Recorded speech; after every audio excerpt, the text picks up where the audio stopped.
So important to understand exactly who you are selling to. Make sure you do your research there. Don't just think you know what's their issue. What is appropriate teaching this brand awareness? You have to make them loyal customers that either stay with you or come back to you.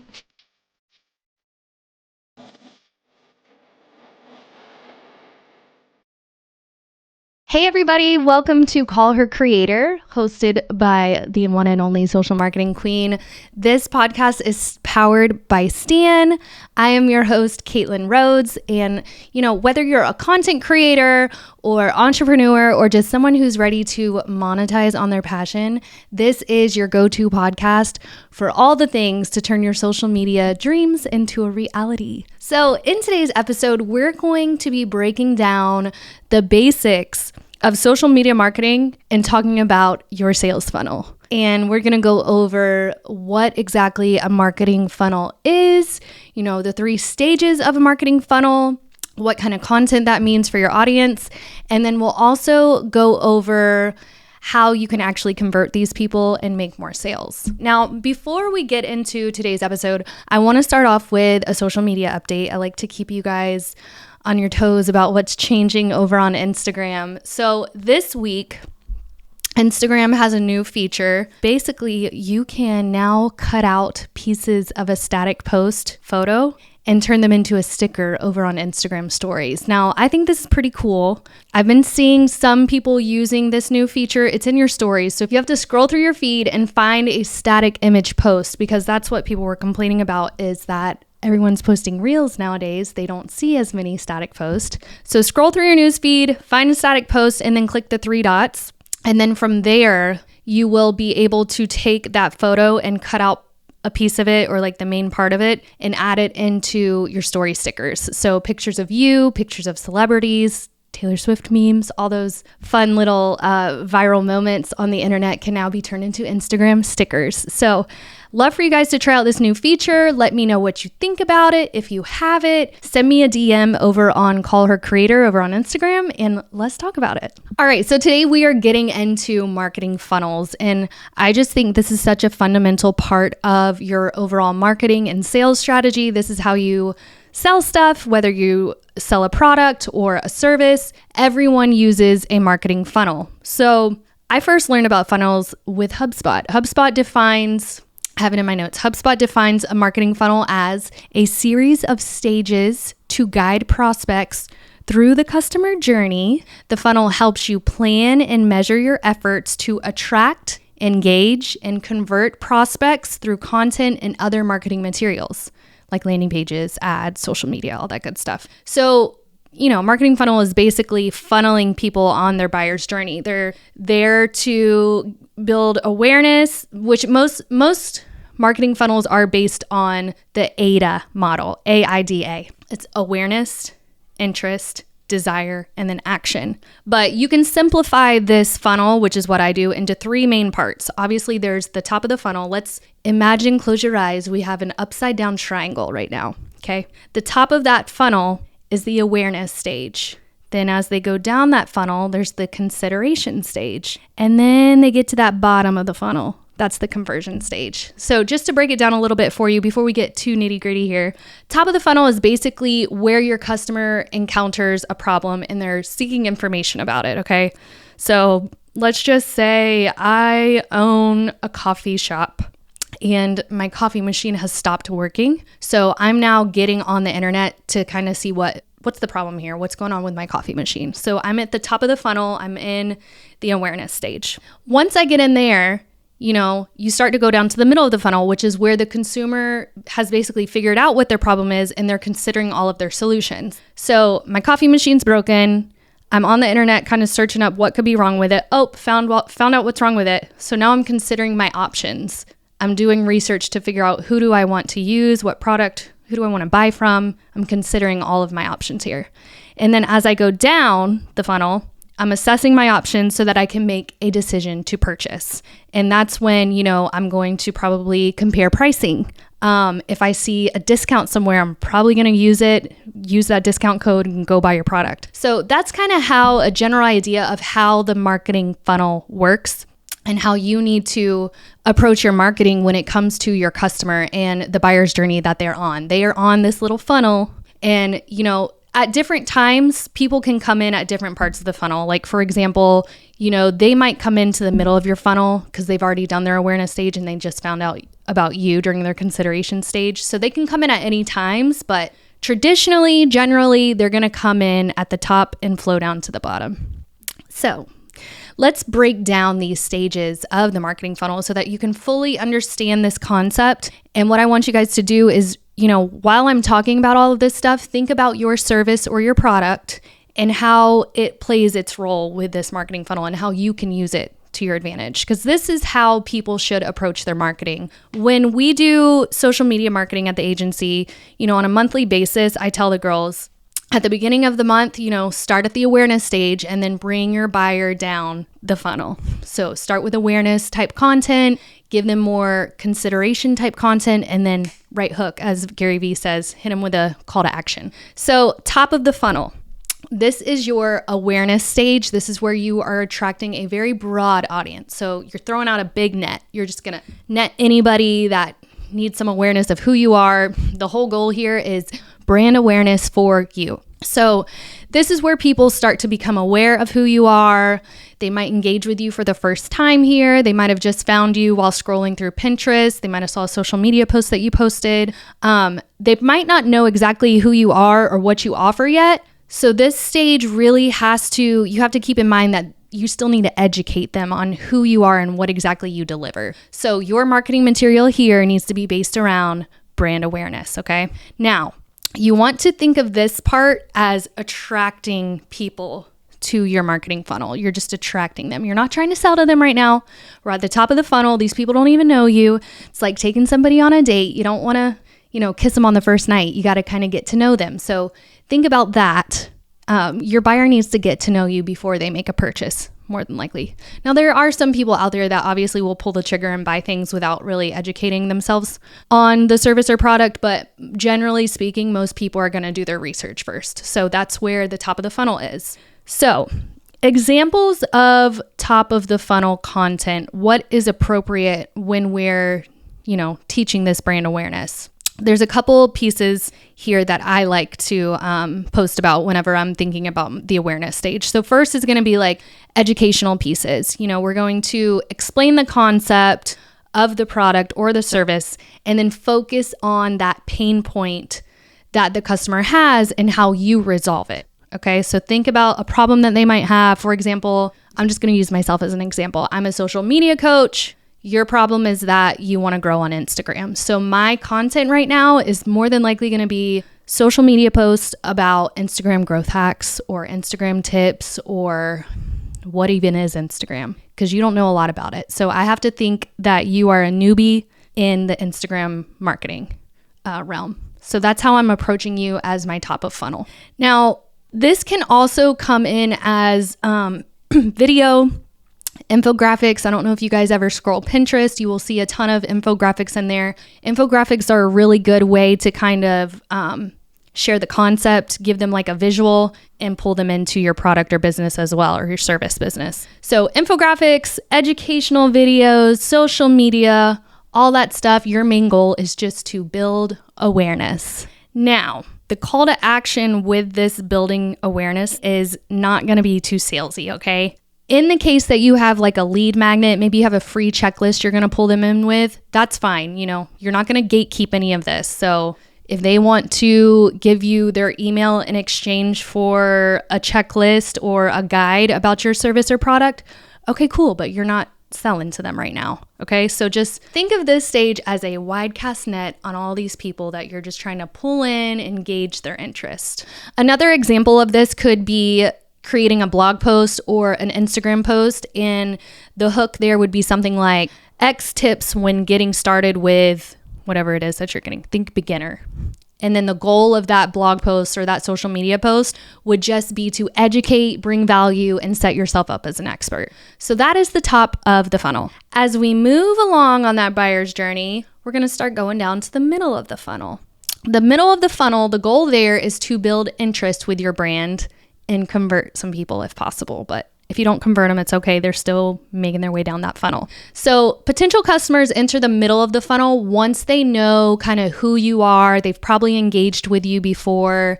Maybe they've seen a social media post. Maybe they've read one of your blog posts, but they kind of have an idea of who you are. They might have even subscribed to your email list. They're following you on social media probably, or maybe they've signed up for a webinar. Think of the middle of the funnel as warm leads because, again, they kind of already know who you are. So this is your chance to engage with them as a prospective client. This is your time to earn trust with them and help set your brand apart from the others. So your content in the middle of the funnel is a little bit different from the top of the funnel. The content in the middle is going to address specific pain points, okay? This is typically where a lead magnet will come into play, though again, that sometimes happens at the top of the funnel too, so you can do either or. But you can promote your lead magnet at this time. Maybe you are offering a discount on some baby clothing, and they've already seen you once before, so this is your way to kind of pull them in. They kind of already know who you are. Now you're offering them a discount, so they're considering using you. If you're a coach, maybe you've got a checklist in your stand store, and that is your free lead magnet. That's something that you're going to give to them in exchange for their email. Because again, they kind of already know who you are, so they're probably a little bit more comfortable giving you their email address in exchange for this, valuable offer that you have. Now, when they get a lead magnet, whether that's a discount code or, the checklist, or maybe they unlocked a free webinar or something like that, the goal there is to collect their email or their phone number so that you can get them on some kind of drip campaign. Now, what is a drip campaign? There's two different ways here. So there's email drip campaigns, or there's like texting. I know you guys have had texts come in from maybe a boutique that you visited and shopped at, or maybe you've gotten put on an email list for someone. Maybe you opted in on their free checklist for losing weight, and now you're on this email campaign, so you're starting to get a few more emails. The point of a drip email campaign is to push you further down their funnel. They want to educate you, they want to solve problems, they want to nurture you, and they want to sell to you. So that is the point of an email drip campaign or a text exchange. It's to get you further down the funnel. So real life example here is maybe you offer a free webinar to master some type of skill, and then what you're going to do is you're going to promote that webinar on social media, Pinterest, LinkedIn, Instagram, Facebook. Maybe you're running some ads for people to join this free webinar. All they have to do is give you their email. So you're promoting this one thing, this offer, in exchange for emails. And so right now I'm doing this actually. We just launched a new lead magnet, which is launch your lead magnet like a pro. So we're actually teaching you how to launch a lead magnet. So we're giving this free checklist in exchange for their email. And then once they get on my email campaign, they're going to start getting a few emails in the next couple of weeks that first is going to educate and nurture them with some valuable information. I'm going to, drive them further down, having a lead magnet, what that looks like, the benefits, how to do it. And then at the end of the email drip campaign, I'm obviously going to try to push something bigger on them, something of value, something that costs money, so they'll buy from me. So that is the main goal of a lead magnet and your consideration stage, the middle. These are warm leads, okay? Once they keep going down, they're now at the bottom of the funnel. This is where you convert your leads into customers and you hopefully retain them. So the bottom of the funnel, also known as BOFU, I forgot to mention. Top of the funnel is known as TOFU. Middle of the funnel is MOFU. And bottom of the funnel is BOFU. TOFU, MOFU, and BOFU. I love saying that weird word. So the bottom of the funnel, the BOFU, is the last place that prospective customers go before they convert. So you've gotten their attention during the attraction awareness stage, you've built trust during the consideration stage, and now you've fostered this relationship so that they trust you more, they want to buy from you. So you're going to use this stage, the bottom of the funnel, to convert them. You're going to give them specific reasons why they should choose you over another brand. So a couple ways to do this. You could, again, offer a discount. You could offer a free demo of your product, have somebody come watch and see, what your product is all about. You could write a how-to guide that eliminates any kind of potential of doubts that they have about your product. You could share customer testimonials and reviews to build some kind of trust. Or again, the special discount. Now, you have to remember that everyone experiences this funnel differently. So what works for someone might not work for someone else. So just keep that in mind. That's why it's super important to, assess your marketing funnel. I say every 30 days, but it might even be less than that. But you need to be going in there all the time and kind of seeing like, okay, how many leads have we gotten? Is this working? Are we going to run ads with it? What's our cost per click? How much is it costing us? Just to give some real life examples here too with the ads, we run a couple of Facebook ads to promote some of our lead magnets, our freebies. We are trying to build trust and awareness. We're trying to cast that wide net. So our targeting is pretty broad because we're trying to just get whoever shows some interest. We want you to click on that ad and get our freebie. Now, the way that I gauge if it's working or not is I'll get in there like on a weekly basis. I know I said 30 days. It's different for everybody. I get in there on a weekly basis because I do marketing for a living. It's my priority. So I get in there on a weekly basis and I look at the cost per click. How much is this costing me? Is it expensive? Is it average? Is it cheap? If it's cheap, that means it's probably performing really, really well. I'll also look at the impressions, how many people have seen it, the reach, the clicks. I will obviously assess how exactly that is performing so that I can either, fix things if we need to fix some type of copy, if we need to fix something in the lead magnet, but you always want to be assessing how it's working, if it's working, and how you can improve more from that. So to summarize, we've got the TOFU, MOFU, and BOFU. These are all stages that represent different levels of engagement and intent with your marketing funnel. Now, the content strategies at each stage are basically tailored to the basic needs of your audience, the specific pain point that they are having during their buyer's journey. So if you've not heard what a buyer's journey is, it's, as explained, it's like the funnel. They're at the top where they're learning about you, then they're engaging with you, considering you, and then they're deciding if they want to work with you or not. So that all helps them make a purchasing decision. Now, a little bonus here is the loyalty stage. Once you do have someone go down this funnel with you and they've bought from you, it's not over. Your job is not over yet. You have to make them loyal customers that either stay with you or come back to you or tell you to one of their friends or family. So that's where the loyalty stage comes, and that helps you retain the customers. So this could be in the form of a loyalty program. For example, one of my favorite companies, it's called CBD Distillery. I love their gummies for nighttime. And the more that I'm with them, the longer that I keep my membership up, they give me free gifts. Like every couple months, I'll get like a free other product of theirs to try. So like a loyalty program is a really good idea. I know Young Living does this too. If you are a member for so long, they'll send you free oils every couple months. So doing some kind of loyalty program is a really good idea.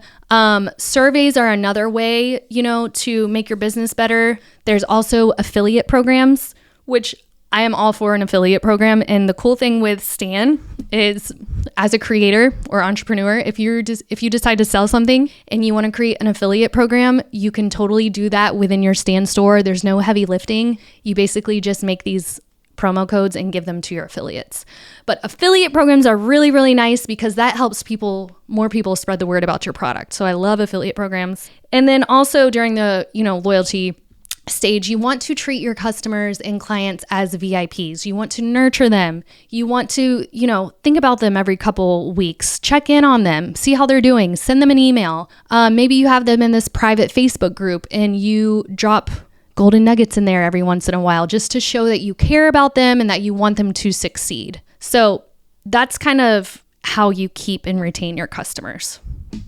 Now, I kind of want to break this down for you guys as if you were in the beginning stages of marketing your product or service, what exactly I would do if I were starting a funnel. So the first step here is to list out your perfect buyer. You want to nail down who is your target audience. And this was actually talked about in episode 1, your buyer's persona. It's so important to understand exactly who you are selling to. So you need to write down what they look like, what gender, their age, where do they live? Do they have, extra income? How much do they make? What do they do for a living? You want to get very nitty gritty about your target audience so you know exactly what their pain points are and what they're struggling with so that you can sell to those pain points. You can create all of your content based on those pain points, even your captions for social media. Once you have your perfect person in mind, and there can be a couple of them, just so you know, there's not just one buyer's persona. I've worked with a company before. They had like 5 different buyer's persona. They had like a middle-aged woman who stays at home and does art classes. And then we had Brian who works in the office, yada, yada. There was different kind of people. So don't think that it's just one perfect person. There can be like versions of that perfect person, okay? Once you have that perfect person or persons in mind, you're going to want to map out their customer journey. Where exactly do you want them to start? And where do you want them to end up? What exactly are you trying to sell? So that's why having your offer in place is extremely important. There are a ton of people out there that will go and make a lead magnet and collect all these leads. And then they're like, what do I do with these leads? I don't know what to sell them. I don't have a product. That's not the way to do this. Make sure that you have a product or a service in place before you start pulling all these people in. Now, don't get me wrong. There are people out there that make waiting lists just to gauge people's interest, and they'll get you on the wait list and then they'll offer something later on. That's fine. But if you really want to do this the right way, you need to have your offer in mind and put it together. So map out their journey. Where do they start? What is their finished product? How are you going to get them to buy this? How are you going to attract them to that? So I would start with your offer first, honestly, and then think about how you can attract people to that offer. The next part of that is designing your actual lead magnet. So again, I have a lead magnet checklist, which is going to help you launch your lead magnet in my own Stan store. If you guys want to get that, it's free. But what that will do is that will kind of give you a checklist of everything you need to have in place before you actually launch your lead magnet. So I know I said design your lead magnet, but there's a lot that goes into an actual lead magnet. So when you're doing that, I would do some competitors research and see what are other people offering as a freebie? What kind of value are they bringing? And just make sure you do your research there. Don't just think you know what's their issue. You should be able to find what their pain points are from that buyer's persona. But if you need even more help, you can go do competitive research there. So you've listed out your perfect buyer. You've got your buyer's journey. You've designed your lead magnet. Now you need to design a landing page for that lead magnet. So when people are interested in grabbing your checklist, where do they go to get it? So there's 2 options here. One, again, I told you guys, Stan actually has a little lead magnet capture form for their store. So if you don't have a website with a landing page, you can totally just use that. What that will do is it will ask for their email and name, and then you're able to send the lead magnet to them automatically. Stan does it all for you. If you have a website, I do recommend putting together a landing page. Landing pages are a way to push those specific people to one spot, educate them on what you're about to give them, and kind of sell to them a little bit more. So for example, my landing page right now for that lead magnet checklist is something around the lines of launch your lead magnet without stress. Grab my free checklist to make sure you do everything right. Something like that. So it's just a way for you to educate them one more time about what you're selling, kind of sell to them. And it looks good too, because then you can show off what the lead magnet actually looks like. So landing page is really great to have in mind. Once you have that in line, then you can start your marketing for it. I would do a ton of social media marketing around your lead magnet. And, that can be on Instagram, Facebook, LinkedIn, all the things, Pinterest. Pinterest is a really good website, by the way, to drive traffic to your website. It's actually one of the biggest referral traffic drivers is Pinterest. So creating an account over there is really smart for any kind of business. Product businesses, for certain, because it's really based on pictures. But we, as a service provider, we do some Pinterest marketing and it performs pretty well. We've actually pushed a lot of people to different lead magnets of ours from Pinterest. So that is a really good place to start marketing your lead magnet. And then, like I said, using your other channels, obviously, too. You can also do a dedicated email campaign where maybe, you line out like a 7-day campaign, and like day 1 is you are giving them their freebie. Day 2 is you are educating them a little bit more. Day 3, you're providing a little bit more resources. Day 4, you are giving them an offer discount code and saying that it expires in the next 48 hours. So you see how you kind of just like attracted them, but then you like made them want to make a purchase now, timely. So that's how you start marketing your content. And then the other part of this is actually looking at the performance of it. Analytics are your best friend when it comes to this stuff. That's going to tell you if it's performing well. This is actually a really good time for you guys to get into Google Analytics. If you have a website, Google Analytics is totally free. You will just go in there and create an account, and then you will give them the URL to your website, and Google will actually start indexing your website, crawling all of the pages so that when people do search for a certain something, Google can serve your website to them. Now, Google's really good at being able to track like your most popular pages that people are visiting. So you can kind of see if your landing page is performing well. You can see if your blog posts are performing well. Again, blogging is a really good way for that top of funnel too. Top and middle, really, because they're not only going to be learning about you, but you're also going to be like engaging them. They're going to be considering you during blogging. So that could be either or. But blogging is a really good way to do that. And a really good way to measure that through Google Analytics. And then there's also something called heat maps. Now, this is typically you have to pay for heat maps. But what this does is it will basically like analyze your entire website and show you where people are clicking the most. So the heat map will show you when someone lands on your website, it will show you where they go first and what's like the most popular part of your website. It's really, really cool. That's something to look into as well if you have the budget for it. The biggest thing about this marketing funnel is that you are not so much being too salesy and pushing, sales down your customers' throats, but you're more so attracting them to your product or service. We live in a world of self-service where, we do the research, we have the phones at our fingertips. So we're always on there, researching, educating ourselves so that we can make a very educated buying decision as well. So keep that in mind when you are thinking about this funnel, that people aren't dumb. They're going to do their research. So you just need to be there to meet them at the time of each point of their buyer's journey, whether that's during their awareness stage where they're just getting aware of who you are, they're just, being introduced to who you are, or the consideration stage where they're considering their different options, or the conversion stage where they're ready to buy and they just need you to give them a little nudge, like a special discount or something like that. But you just have to meet them where they're at in their buyer's journey. If you liked this episode today, please let me know. Send me a DM over on Instagram, Call Her Creator, or Social Marketing Queen. And I would love for you to send this episode to a friend and leave me a 5-star review if you enjoyed it. And with that, I will see you guys next week with a new episode of Call Her Creator. Thank you.